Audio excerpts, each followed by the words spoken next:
Assalamualaikum warahmatullahi wabarakatuh. Selamat siang pemirsa TVRI Jambi dimanapun Anda berada, dan tentu senang sekali rasanya Doni Yusra dapat kembali hadir menyapa Anda dalam program Jambi Bicara. Dan tentu tren investasi digital hari ini merupakan pembahasan yang cukup menarik untuk kita bahas, dan tentunya merupakan tren perkembangan yang memang mengikuti perkembangan zaman hari ini. Digitalisasi dalam segala aspek termasuk dalam hal investasi tentu membutuhkan banyak literasi kepada kita semua, bagaimana kemudian perjalanan tren investasi ini dapat diikuti perkembangannya dan dipahami konteks dan konsepnya juga.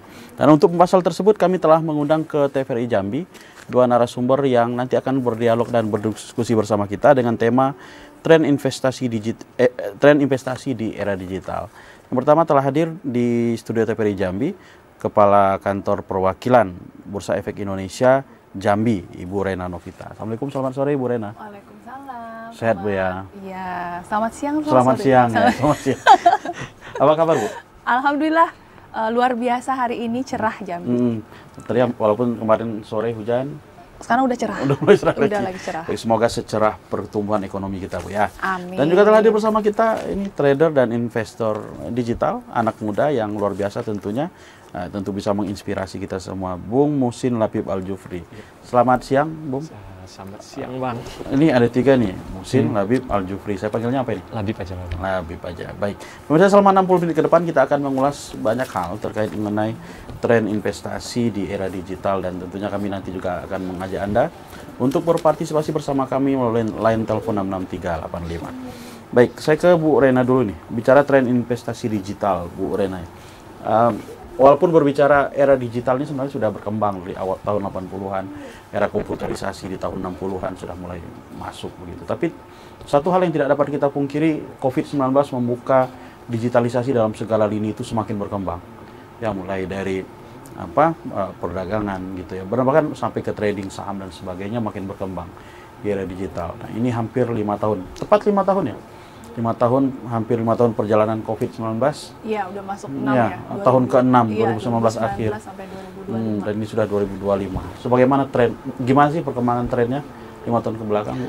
Ya, jadi surprisingly ya, Pak Doni ya, waktu COVID-19 itu memang transformasi digital, khususnya investasi di pasar modal itu lagi booming-boomingnya. Ya. Gitu ya, walaupun ekonomi lagi menurun, tren investasi itu justru naik. Transformasi digital ini iya, justru jadi naik. Investor di Bursa Efek Indonesia itu ya, kalau di Bursa Efek itu investornya saham, reksadana, sama obligasi ya, ada sukuk yang di sana kalau syariah.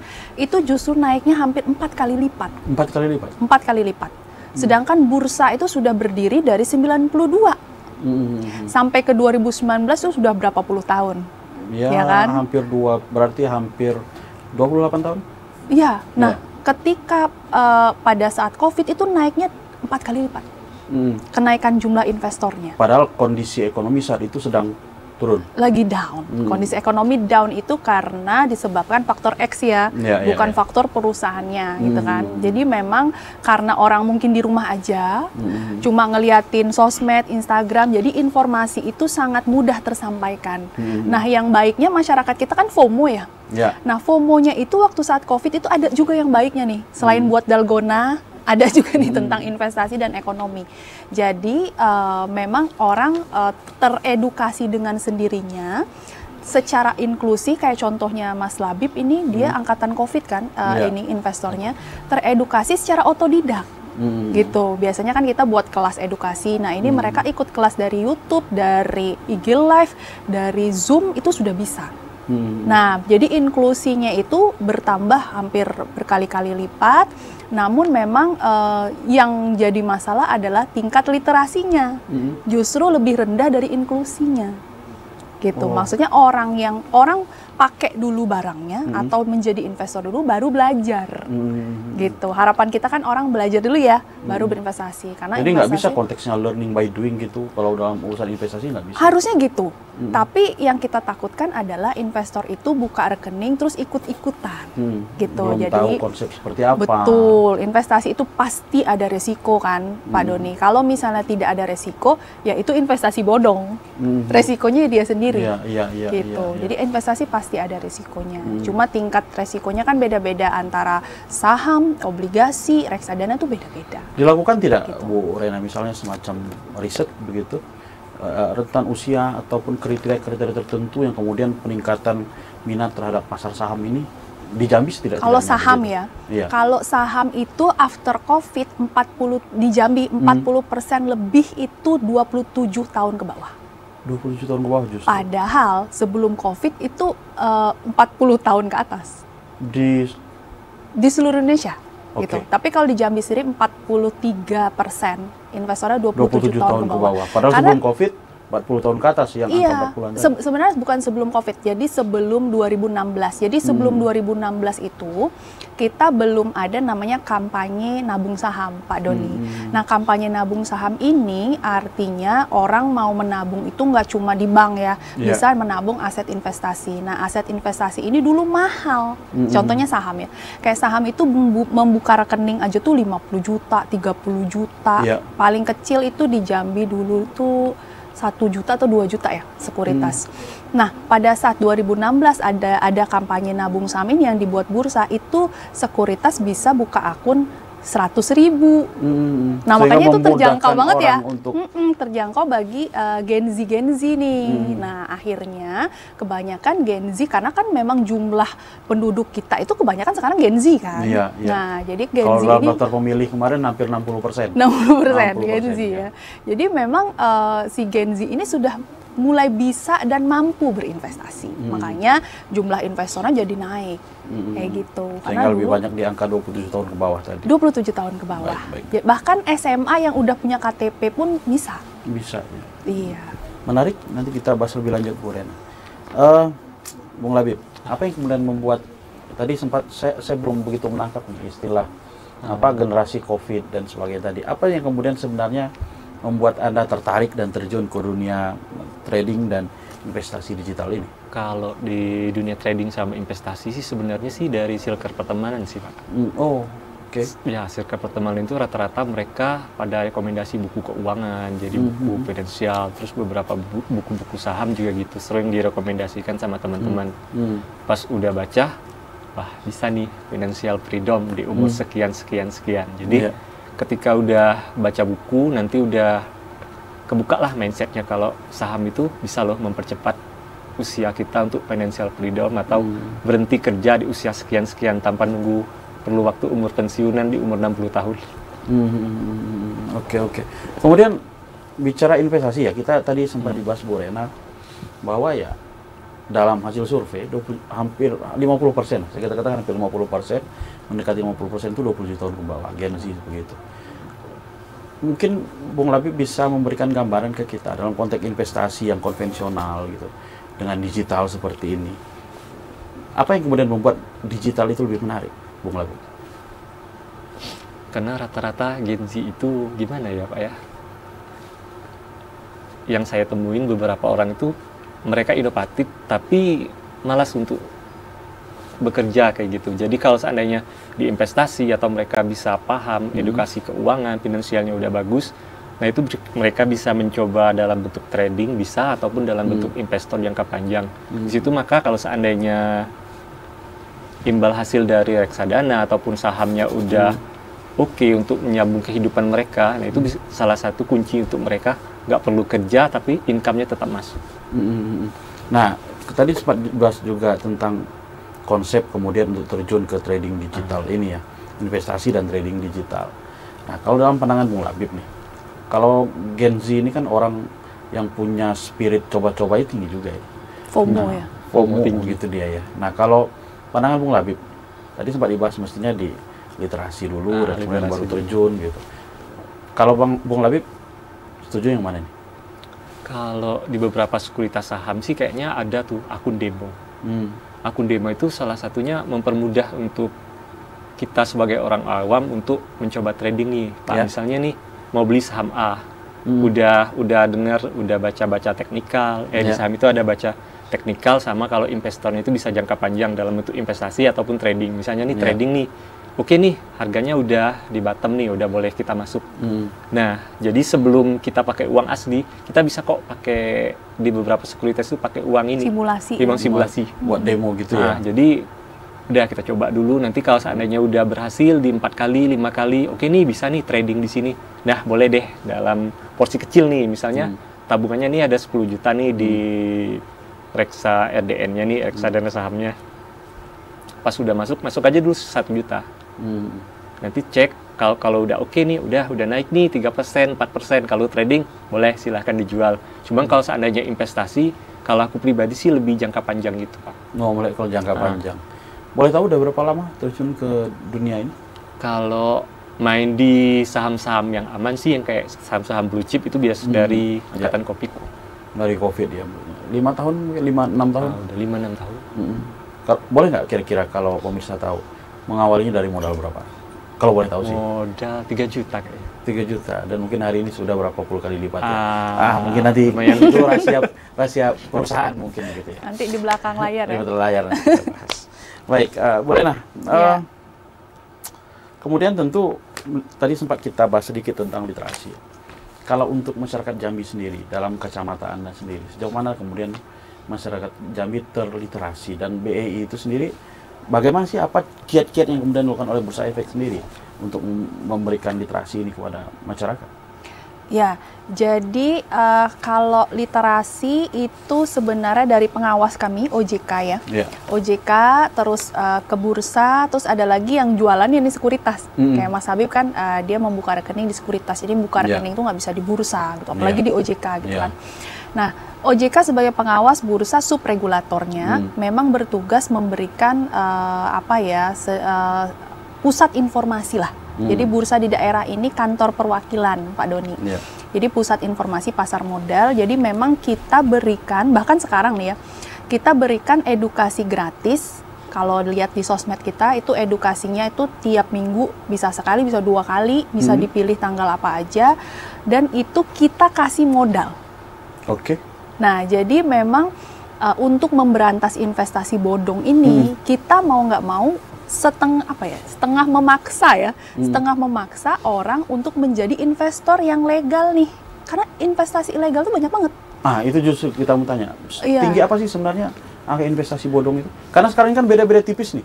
Ada orang-orang mengatakan begini nih, karena investasi bodong ini kadang beda tipis. Ya, beda tipis itu dalam artian memang sulit kemudian untuk dibedakan begitu ya. Iya, karena mirip ya, ada grafik. Dia punya grafik.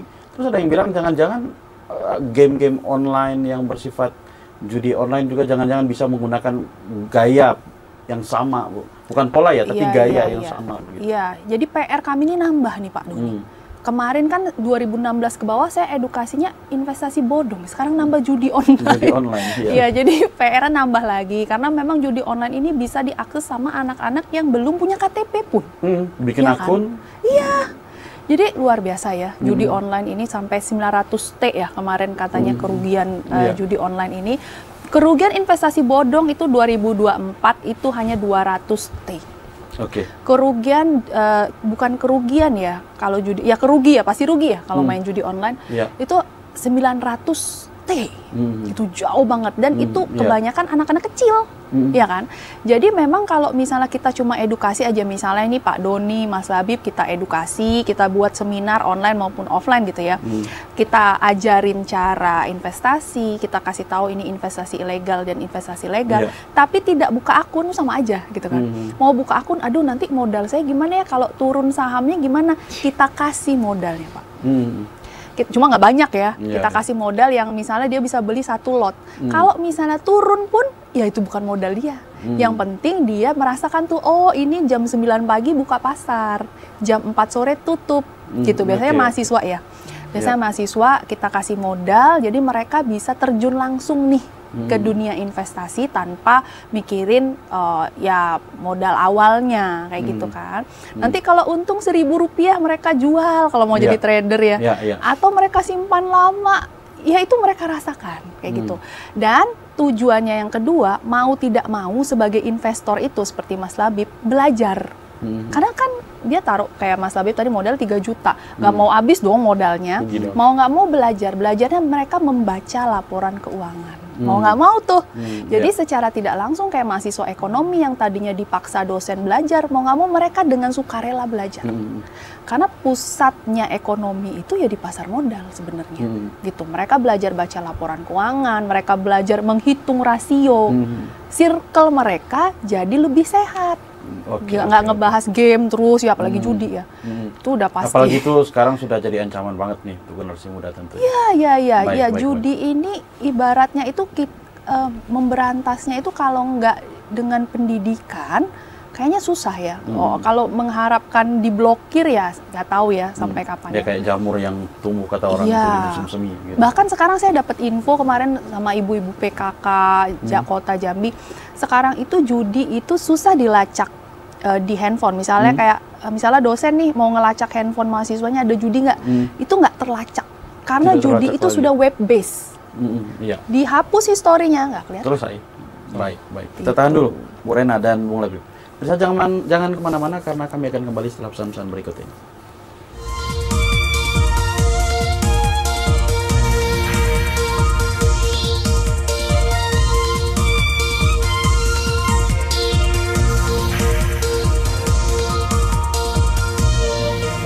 Baik, terima kasih pemirsa masih bersama kami dalam program Jambi Bicara dan kita masih membahas transaksi investasi di era digital dan kita ke Bung Labib lagi nih. Banyak orang sebenarnya mungkin ingin mencoba, ya, tapi tidak sedikit akhirnya tidak menjadi mencoba karena banyak juga melihat orang yang ya success story banyak ya, tapi cerita gagal juga banyak gitu ya. Apa sih kebanyakan menurut Bung Labib nih kegagalan untuk investor pemula? Investor pemula ya, pertama sih FOMO sih. FOMO, lihat nih, aku cuan sekian dari saham ini, wah beli. Padahal ternyata kondisi grafiknya lagi di pucuk. Pas mereka beli, tahu-tahu besoknya turun. Sorry, saya potong. Kalau investasi itu orientasinya adalah ya semua cari keuntungan. Cari keuntungan. Tapi kalau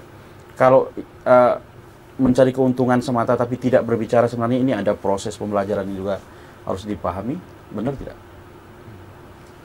Bisa dikatakan benar juga, bisa dikatakan salah juga sih, Pak. Kalau aku sih ya, kalau seandainya nih untuk mencegah nih, kalau ada yang mau masuk bursa efek nih, pertama mereka itu harus ada uang dingin. Ini uang dingin di saham ini benar-benar nggak boleh diambil. Yang jangka sekitar 1-2 tahun benar-benar nggak dipakai. Jangan uang jajan, apalagi uang UKT kuliah gitu ya. Betul. Ya.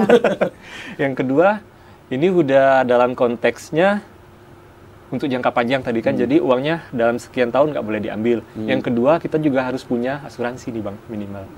Nggak lucu kan kalau seandainya tiba-tiba udah investasi di saham, pas tahu-tahu sentimen pasar lagi jelek nih, pas turun tahu-tahu kita lagi berobat, perlu uang, sedangkan kita nggak punya asuransi kesehatan.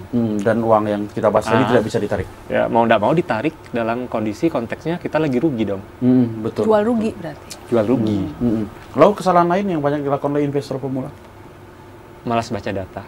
Malas baca data. Belajar ya. Baca data, apalagi laporan keuangan, merekanya, ini gimana laporan keuangan ini bagus nggak? Jadi nggak bisa dasarnya intuisi aja kayaknya naik. Itu spekulasi kayaknya. Spekulasi gitu nggak bisa itu ya. Jadi tapi gini, karena spekulasi ada juga yang benar kadang ya. Tapi mesti punya dasar juga ya. Ya mungkin itu lakinya ya, pas lagi lucknya di situ mungkin benar tebakannya. Tapi kayaknya sorry tadi saya cuma bercanda saja. Tapi benar ada orang yang spekulasi aja gitu. Benar. Nggak tahu ya, nggak tahu ya. Tapi kalau misalnya ada pasti ada sih. Ada ya. Pasti ada dan biasanya kalaupun rugi. Biasanya rugi. Kalaupun ada beruntung ya, kemudian memang sedang beruntung. Gitu ya. Untung dan beruntung gitu ya. Tadi malam mimpi saham naik apa gitu kan. Paginya beli, biasanya nggak naik. Tapi ada yang memang spekulasi gitu, Bung Labib? Ada sih Bang, kayak mereka, nih, lihat nih beberapa mereka lebih nggak baca data, malah kayak ke saham-saham tertentu nih, misalnya, nih beberapa, misalnya nih ada satu pemegang pengendalinya satu saham A, ini sama nih pengendalinya sama kayak si saham B misalnya. Ya udah nih saham A udah naik, berarti saham B bakal naik juga nih, sama nih kan pemiliknya sama. Nah itu sih Bang rata-rata. Spekulasi. Tapi betul tadi Bu Rena bilang biasanya juga faktor lucky. Faktor lucky itu. Jadi itu paling banyak ya. Tapi sebenarnya kalau kita baca data nih, misalnya nih ada nih tahun 2024 awal, itu ada kejadian harga karena panen jagung ya. Panen jagung nasional seluruh dunia nih mengakibatkan harga jagung anjlok. Nah di situ sebenarnya bukan spekulasi sih, sebenarnya bisa dilihat di situ ada potensi cuannya tinggi loh Bang. Waktu itu ada beberapa emiten yang betul-betul yang mengelola kayak penjualan daging, penjualan ayam, penjualan makanan ayam. Nah, di saat harga jagung lagi murah, otomatis cost-nya untuk si perusahaan berarti turun dong. Pakannya ya. Karena dari pakan. Ya. Di situ aku ambil salah satu emiten dan itu lumayan kenaikannya sampai 48%. Dari harga awalnya di sekian, terus pas udah naik 48%, udah dijual. Dan itu udah lumayan sih nambah aset. Paper dalam bentuk itu sebenarnya faktor fundamental juga. Fundamental juga. By berita. By news. Iya, artinya kan juga tidak dalam artian menggunakan intuisi atau enggak, spekulasi juga gitu. Kalau intuisi ini murni dia intuisi gitu ya. Baik, saya ke Bu Rena lagi nih. Kembali dengan yang sama tadi Bu Rena. Tidak sedikit sebenarnya orang bahkan penonton hari ini mungkin tertarik gitu ya, tapi ya mendengar success story gitu ya, dan banyak juga di lingkungan kita yang mungkin berhasil. Tapi itu yang kita bahas tadi tidak sedikit juga akhirnya menimbulkan rasa was-was gitu ya. Nah, sebenarnya apa yang kemudian banyak menjadi hal yang kemudian menjadi, bisa kita katakan yang saya bahas tadi lah, untuk investor pemula itu menjadi gagal gitu ya. Iya, iya. Jadi memang ya, walaupun yang bicaranya trading, ya kegagalan itu kan adalah resiko ya. Iya, ya. Kalau trader itu berani untung berani rugi. Iya. Karena sangat susah memprediksi harga naik dalam jangka pendek. Tapi kalau dalam jangka panjang sangat gampang. Berarti itu yang pertama ya, jangan mengharapkan keuntungan jangka pendek. Boleh mengharapkan, saja, ya? tapi siap rugi. Berarti siap Jadi rugi. kalau dan trading, siap juga rugi dalam jangka pendek. Gitu iya. Ya? Oke. Ibarat kita dagang cabai ya. Harga tiba-tiba turun, ya kita jual murah. Pas kita panen raya, harga turun. Iya, gitu. Jadi memang sama aja kayak dagang-dagang yang lain. Kalau dagang saham itu kita sebutnya trading kan, trader. Tapi kalau investasi berarti kita mau tahu nih prospeknya perusahaan itu kemana nih arahnya, gitu kan. Jadi lebih gampang sih. Karena tugasnya investor tuh sama seperti Mas Labib, baca laporan keuangan tiap kuartalan aja. Misalnya Pak Doni beli saham A, terus kuartalan kan keluar laporan keuangannya. Apakah misal contohnya, apakah laba perusahaannya naik? Atau turun, hutangnya naik atau turun. Kalau misalnya hutangnya naik karena apa? Misalnya hutangnya naik terus labanya turun, wah itu harusnya indikasinya kita udah siap-siap mau jual nih. Jangan juga terlalu setia sama satu perusahaan gitu ya, karena investor itu biasanya logis gitu. Investor itu mau ekonomi lagi turun atau dari sektor A, B, C turun, mereka harusnya bisa memanfaatkan keadaan itu. Kayak gitu. Jadi investor mah kalau lagi kayak sekarang nih suka seneng-seneng aja ya harga saham turun. Investor ya, saya nggak sebut trader. Karena kalau trader memang memanfaatkan kenaikan dan penurunan harga gitu kan. Karena disitulah mereka cuannya. Tapi kalau investor, mereka justru pas turun itu momen yang ditunggu untuk beli lagi. Barunya udah punya nih 1000 lot, mereka mau beli lagi nih, harga naik terus, kapan turunnya? Dia mau koleksi saham ini lebih banyak, mereka tunggu ketika turun. Ya sama kayak kita mau beli emas nih, emas lagi naik, ini kapan turunnya nih, mau beli kan? Nah kayak gitulah kira-kira. Nah investor juga berharap waktunya jual kita beli, waktu beli kita jual gitu. Nah kebalik dong. Investor juga berharap bagi hasil dari perusahaan, dividen gitu kan. Jadi kalau emas kan cuma kenaikan harga doang, kalau saham ada dividen. Nah dividen itu ada beberapa perusahaan yang masuk ke dalam indeks high dividend 20 saham dengan dividen tertinggi. Nah itu bisa di atas 5% dividennya Pak Doni. Itu bisa di atas suku bunga deposito, bahkan obligasi. Nah secara jangka panjang, karena dividen itu setahun paling sekali, 2 kali gitu. Tapi kalau kita hitung dari kenaikan harga, dari dividen, nah yang menciptakan orang-orang terkaya di Indonesia dan di dunia itu ya dua itu, dari pasar modal. Gitu. Kita contoh satu saham bank lah ya, bank Himbara, bank himpunan bank negara. Dia dari 2012 ke 2024 itu kenaikan harganya ya, belum dividen. Kenaikan harganya 500% Pak. 500% dalam 10 tahun. Berarti kalau kita bagi 10 itu kan 50% setahun. Tapi dia nggak 50% tiap tahun ya. Nah, 500% dalam 10 tahun ditambah dividen sekitar misalnya 2-3% aja. Berarti dalam 10 tahun 30% itu sudah 530%. dalam 10 tahun. Investasi mana yang bisa menghasilkan segitu, gitu kan? Nah, jadi kalau saham itu investasi dengan risiko paling tinggi dan return paling tinggi, high risk, high return. Tapi kalau kita cerita yang di bawahnya resikonya rendah, ya itu obligasi. Paling 6, 7, 8% setahun belum potong pajak. Pajaknya 15%. Gitu, tapi aman. Baik, tadi gitu. sempat Anda bahas tadi tentang, ini kebetulan ada banyak juga pertanyaan-pertanyaan muncul nih. Sebenarnya simpel gitu, tapi kadang sulit untuk masyarakat umum dan awam menjawab begitu ya. Beberapa waktu lalu sedikit kita dihebohkan dengan harga emas yang grafiknya naik tinggi dan sekarang sudah mulai turun lagi gitu ya. Sebenarnya apa sih yang apa sih yang menyebabkan harga emas itu bisa naik sekali dan turun begitu ya. Terus kedua, dampaknya apa sih terhadap pasar saham? Biasanya berkebalikan. Biasanya harga emas itu naik ketika harga emas itu nggak cuma di Indonesia ya, harga emas itu kan dunia. Jadi faktor global ekonomiknya pasti berpengaruh terhadap harga emas. Contohnya negara-negara adidaya ya. Nah, misalnya ada terjadi di suatu negara adidaya, negara kapitalis, itu harga emas akan naik. Donald Trump waktu dia baru dilantik dulu, yang periode dulu ya, itu harga emas naik juga. Nah, yang sekarang juga seperti itu karena kontroversi kebijakan dan lain hal. Biasanya berkebalikan dengan harga saham. Harga saham di Amerika, di bursa Amerika juga turun tuh.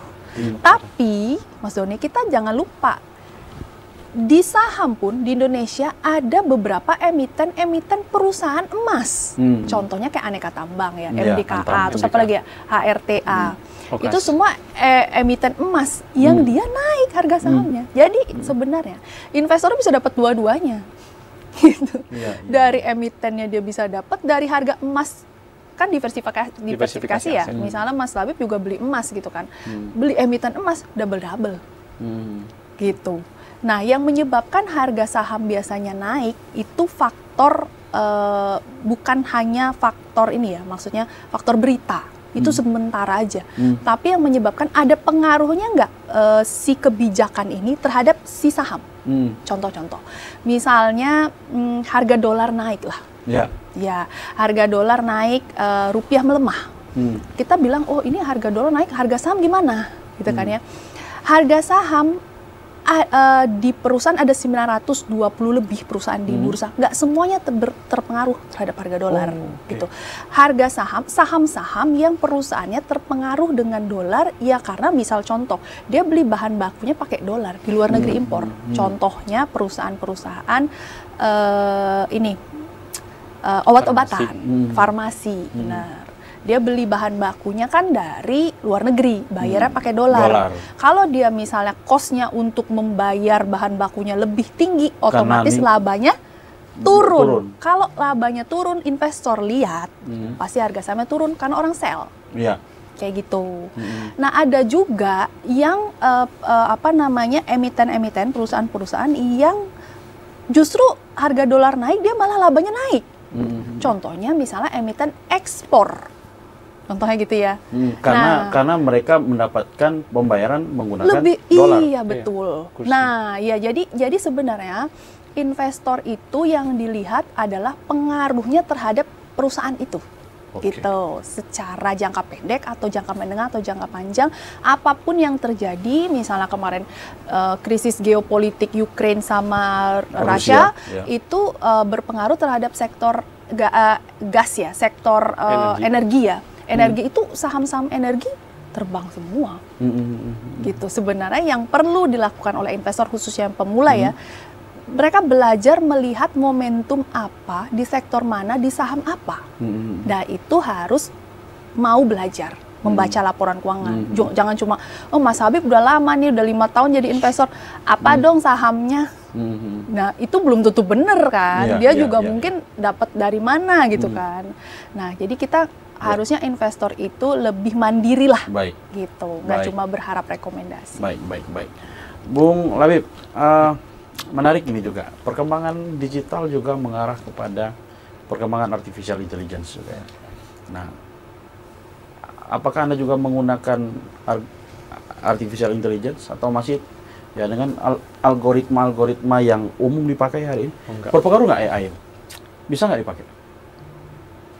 Aku kemarin nyoba pakai AI, cuman kadang ya dalam modal porsi kecil ya. Oke. Ini kan kita coba gitu ya. 200-300 ribu kayak gitu pas masuk. Kadang untung, kadang nggak bisa sama kayak artinya kita. Nggak stabil juga dia. Nggak stabil, lebih kayak spekulasi dong kalau kita pakai AI. AI gitu. Udah pernah nyoba sih. Cuman kalau mau enak sih ya mending baca laporan keuangan udah. Gitu. Jadi gitu ya. Jadi kalau pakai AI malah lebih risiko, capek dong kita nyari duit. Capek-capek, tahu-tahu diinvestasiin berdasarkan AI. Belum tentu ngasih return, malah lebih dalam ininya risiko minusnya. Tapi banyak hari ini orang yang juga artinya bukan menggunakan ya. Artinya kan sebagai salah satu tolak ukur indikator gitu ya. AI itu sendiri. Sebanyak hari ini yang menggunakan itu. Kalau AI untuk trading banyak sih. Itu banyak sekali tools yang dipakai untuk trading. Cuman sebenarnya kalau AI itu juga malah lebih mempermudah kita buat ini, baca laporan keuangan. Oh, tapi laporannya sudah ada. Laporan sudah ada, jadi tinggal ngitung. Tinggal masukin data, jadi Fibonacci-nya sekian. Kalau untuk trading ya, kayak gitu sih, Bang. Nah, kalau indikator utama Anda untuk kemudian misalnya untuk memilih saham yang kemudian untuk Anda buy begitu, apa yang kemudian jadi indikator Anda? Kalau untuk trading ya, untuk trading itu biasanya berdasarkan news sama support titik-titik saham yang harus dibeli, kapan kita buy, kapan kita sell. Terus kalau seandainya untuk investasi jangka panjang, lebih sering baca laporan keuangannya, Bang, udah benar kata Ibu tadi. Nah, tapi ada tantangan juga nih, Bang Labib. Ya, saya nggak tahu ya sejauh mana kemudian bukan kepedulian lah, tertariknya generasi hari ini dengan untuk membaca berita-berita terbaru gitu ya, walaupun akses sangat mudah sekali lah untuk generasi hari ini untuk mendapatkan informasi terbaru, tapi kan tantangan juga adalah tantangan literasi. Nah, dengan generasi hari ini, bagaimana Anda memandang ini, Bung Labib? Ini kalau literasi balik lagi sih, Bang, kalau balik orangnya gitu. Enggak sih, lebih ke circle pertemanannya aja sih. Pertama circle pertemanan, yang kedua sering-sering baca buku keuangan, baca buku laporan keuangan, terus baca buku-buku emiten saham, terus kira-kira saham mana nih, sama yang diceritakan Ibu tadi kan, gimana kira-kira saham mana nih yang berpotensi nih, misalnya terjadi perang atau di mana di sini terjadi kayak pasokan jagung tadi, itu kita benar-benar ya ini boleh beli di sini, boleh jual di sini kayak gitu sih. Jadi peran literasi tinggi sekali. Tinggi sekali. Baik. Sama circle pertemanan. Circle. Oke, nanti kita bahas. Pemirsa jangan kemana-mana, karena Jambi bicarakan kembali setelah pesan-pesan berikut ini.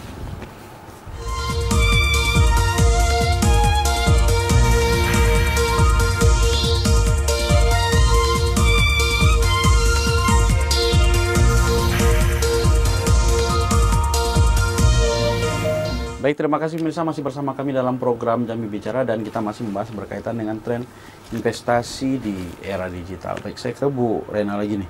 Kalau untuk Jambi deh, Bu, kan produk-produk pasar modal itu banyak ya. Ya kalau di Jambi yang paling banyak diminati apa sih?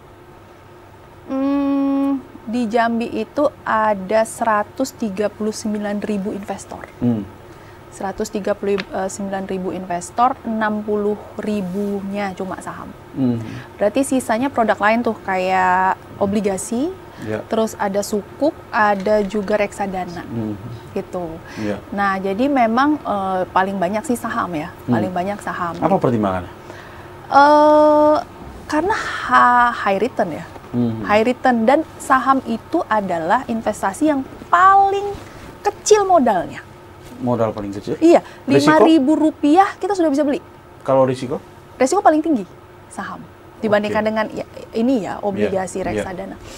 Jadi memang kalau misalnya orang mau invest itu kan mau melipat gandakan aset ya, gitu kan, tujuannya buat untung. Jadi memang yang paling murah dan yang paling tinggi returnnya yang paling diminati, gitulah logikanya ya.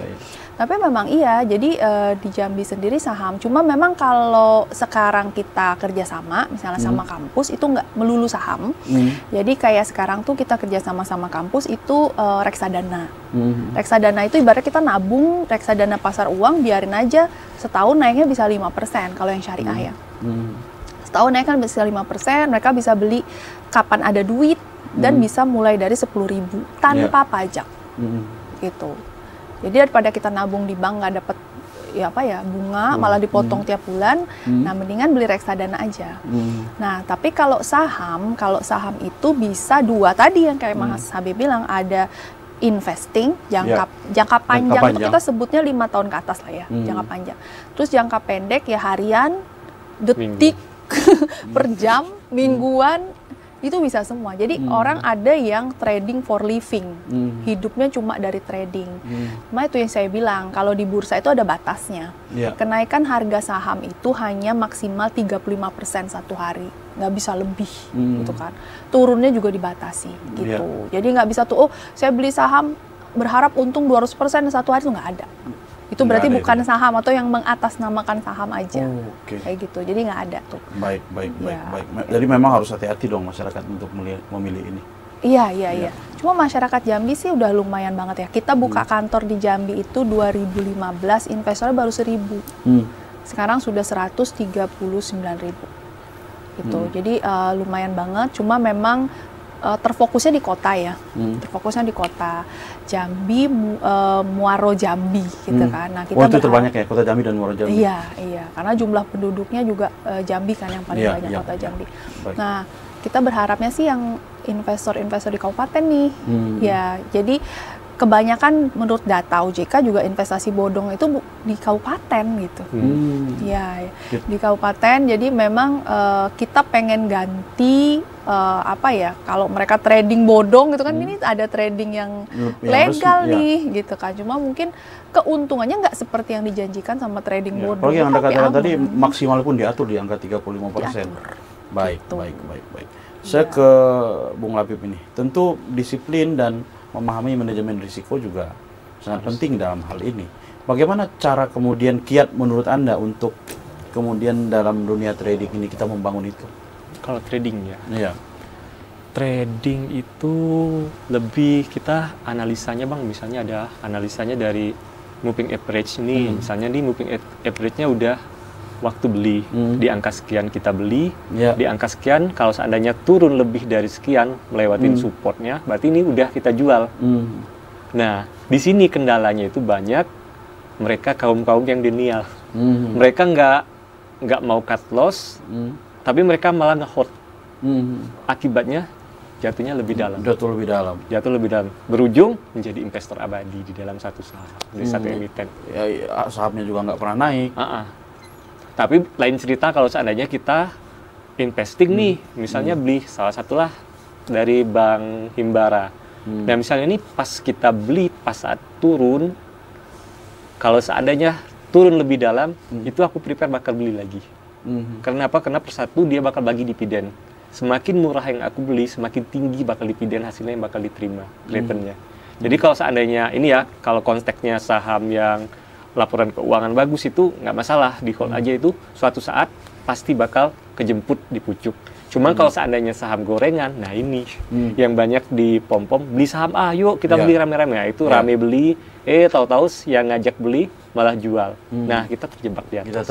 Nah menarik juga ini terkait dengan yang Anda bilang tadi ya, baik bicara investasi ya ataupun trading gitu ya. Di media aplikasi sosial, kita sebut saja YouTube misalnya, itu nggak sedikit kan yang kemudian sekarang akun-akun itu membuat akun analis dan sebagainya. Anda bukan menggunakan lah, dalam artian Anda merujuk hal seperti itu juga? Lebih ke join kelas profesional sih Bang. Lebih meyakinkan yang begitu. Di sana bukan sekedar beli saham sekian, targetnya sekian, enggak. Mereka lebih ngajarin kita, ini laporan keuangan bacanya gini. Misalnya nih, suatu emiten nih, laporan keuangannya nggak bagi dividen. Tapi setelah kita cek, ternyata laba perusahaannya tinggi. Dan alasan mereka nih nggak ngasih dividen, misalnya ada satu emiten perkapalan lah misalnya. Mereka nggak kasih dividen dikarenakan satu, mereka harus memperbaiki angkutan kapalnya, di mana perbaikan kapal segala macam. Yang kedua, mereka ada tambahan modal untuk ekspansi bisnisnya, pembelian kapal baru ataukah rute baru. Di situ dijelaskan di laporan keuangan. Nah ini kalau dilihat secara jangka panjang, ini kan pertama kapal barunya udah nambah, berarti udah nambah profit dong dari satu kapal, dari awalnya 1 jadi 2. Terus ada perbaikan kapal lama, berarti kapal-kapal yang lama udah bisa dipakai lagi tanpa harus membeli kapal baru. Jadi profitnya dari harga kapalnya masih bisa diperbaiki. Yang kedua, keuntungannya mereka dapat kapal baru buat ekspansi bisnis. Jadi secara nggak langsung nih, kapalnya, si perusahaan bakal dapat untung di masa depan karena dua hal itu. Nah sayangnya para trader ataupun invest jangka panjang niatnya jangka panjang, ketika dapat berita, emiten A nggak bisa bagi dividen tahun ini karena alasan bla bla bla bla. Cuman kalau seandainya kita baca laporan keuangan, harusnya ya karena ekspansinya lebih besar, terus keuangan lebih stabil, harusnya kedepannya bakal ngasih dividen yang lebih tinggi. Baik. Saya ke Bu Rena lagi nih.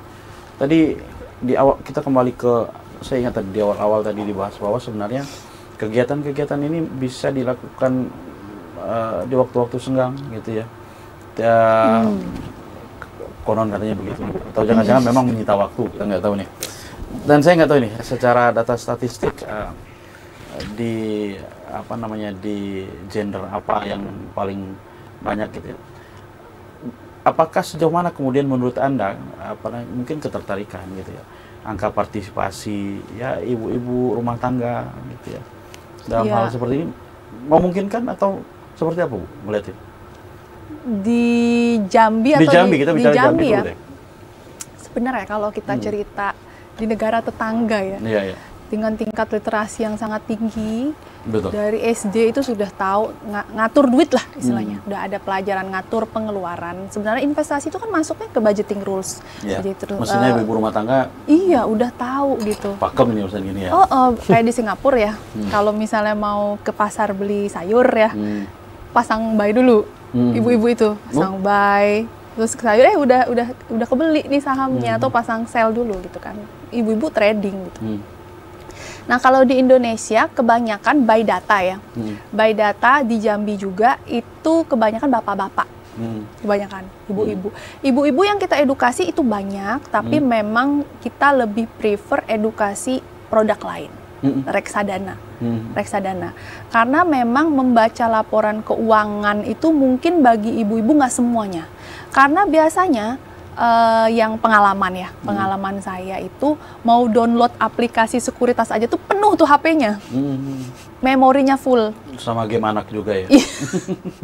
Udah penuh handphonenya, passwordnya suka lupa dan lain. Jadi kalau reksadana kayaknya lebih tepat, sebagai pengalaman ya. Nanti mungkin waktu ke waktu mungkin ibu-ibu yang suka trading kita harapannya lebih banyak ya. Karena memang trading itu butuh waktu tadi seperti yang Pak Doni bilang ya. Jadi butuh waktu untuk menganalisa. Tapi bisa diakalin. Analisanya itu Sabtu Minggu. Pas pasar tutup, jangan pas pasar buka. Pas pasar tutup kita analisa, pas Senin pasar buka itu kita sudah bisa tahu nih saham inceran apa, kayak gitu. Kalau mau trading ya, kalau mau trading. Tapi benar tadi yang Mas Labib bilang, trading itu ketika kita beli saham, kita udah tahu mau jualnya di harga berapa.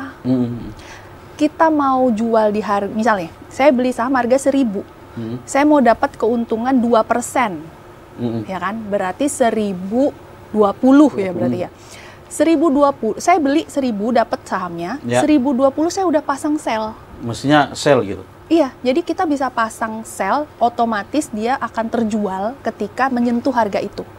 Dan artinya kemampuan kemudian untuk mengontrol diri penting juga ini? Penting banget. Iya, ada yang bilang kadang penting banget. Pokoknya nanti kalau udah 20% aja saya jual. Kayaknya naik terus. Nah, itu namanya serakah ya. Tiba-tiba dia down gitu. Jangan. Jadi kalau trading itu yang ruginya tuh kita udah pasang. Berarti 1.000 dikurangin 20 ya, berarti 980. 980. Iya bener ya? 980 kita udah pasang sell. Jadi kalau kita siap untung 2%, siap rugi 2%. Pokoknya kalau udah untung 2%, udah? Udah cukup, gitu. Jadi ketika termasuk dia kalau mau rugi naik 2%, udah? Jangan sampai rugi lebih dalam lagi. Betul, gitu ya? Karena uangnya mau kita putar lagi kan, ibarat dagang cabai tadi, gitu. Nah, jadi jangan, ini udah naik kita sell, terus waduh, gila, harusnya jualnya di sini nih, gitu kan. Harusnya jual, ini udah harusnya naik lagi. Tahan dulu itu gitu ya. bukan trader profesional. Trader profesional dia puter lagi duitnya buat saham yang lain. Gitu. Jadi keuntungannya yang banyak itu yang sedikit itu diakumulasikan jadi banyak, bukan satu saham keuntungannya banyak, biasanya kayak gitu. Biasanya dari sekuritas sebenarnya sudah ajari tips triknya seperti, jadi investor tuh nggak langsung dilepas kayak di hutan gitu ya. Jadi investor mau beli apa bingung, nggak diajarin. Sekuritas tuh sebenarnya edukasi gratisnya itu memang ada terus gitu. Cuma apakah mau atau enggak aja. Gitu ya. Gitu. Bahkan orang mau bayar kelas berbayar gitu ya Mas Habib ya. Kelas berbayar asalkan dapat rekomendasi, padahal itu belum tentu betul. Karena mereka belum tentu praktisi pasar modal yang punya sertifikasi. Kayak gitu. Baik. Saya ke Bung Habib nih. Mungkin tips Bung Habib ya. Dengan kondisi pasar yang terkadang turun, fluktuasinya ekstrim gitu ya. Naiknya ekstrim, turunnya juga ekstrim gitu. Apa saran dan mungkin masukan Anda? Saran buat ini ya, kalau fluktuatif yang tinggi, kalau aku pribadi kalau seandainya nih pasar saham lagi bergejolak nih, misalnya masalah si Amerika sama China kemarin kan perang dagang.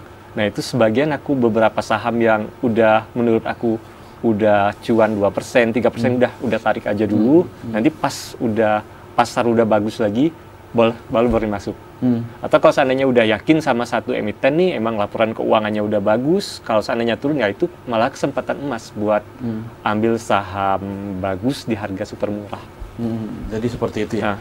Baik. Kalau Bu Rena sendiri, kalau dalam kacamata BEI mungkin program ke depan, kalau untuk artinya keberlanjutan investasi, tren investasi digital ini kan perlu untuk dipertimbangkan juga oleh masyarakat gitu ya. Kemudian apa yang dilakukan BEI sendiri agar masyarakat terliterasi dengan baik gitu ya? Ya, khususnya di Jambi ya. Kalau di Jambi sendiri yang mau kita lakukan itu kerjasama, Pak Doni. Jadi memang bursa sendiri mau bergerak sendiri gitu ya, nggak bisa juga tanpa bantuan pemerintah, gitu ya. Tanpa bantuan, kita ada namanya tim percepatan akses keuangan daerah. Jadi di tiap kabupaten kota itu ada. Nah itu sangat-sangat membantu kami juga. Jadi contohnya pemerintah kota misalnya ya, pemerintah kota itu membuat acara literasi itu kepada masyarakat yang kemarin tuh ASN semua.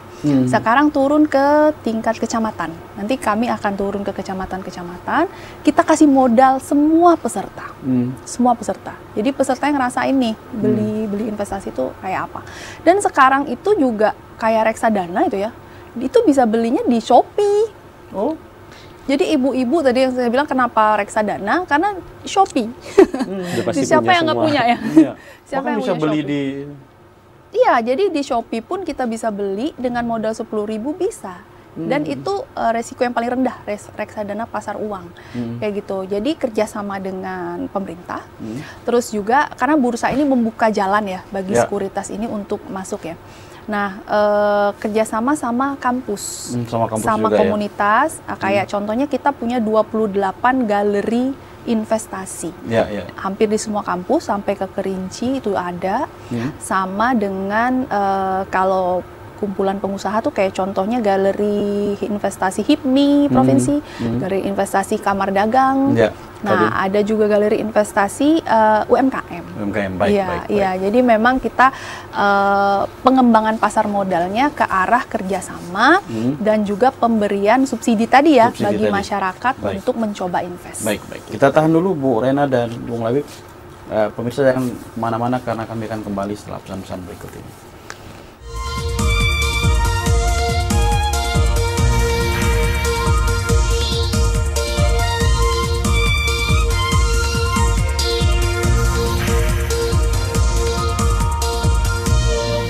Terima kasih pemirsa, masih bersama kami dalam program Kabar Jambi Bicara, dan tentunya kita telah sampai di penghujung kita hari ini. Dan pemirsa, Bung Habib, kesimpulan apa yang ingin Anda sampaikan hari ini?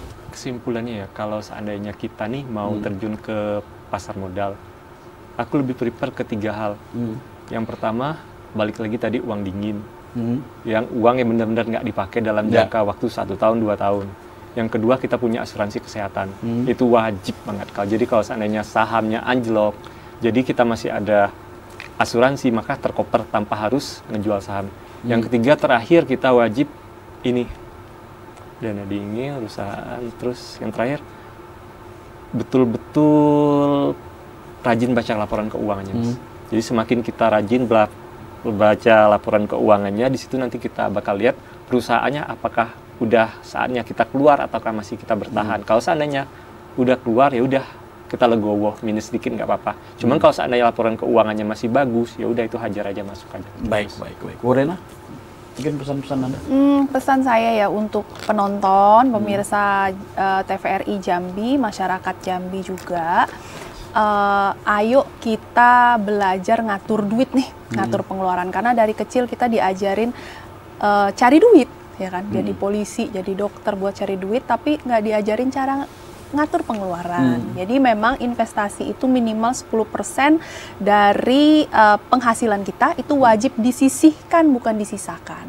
Nah, disisihkan untuk investasi legal. Jangan kena investasi bodong, harus legal dan juga logis nih.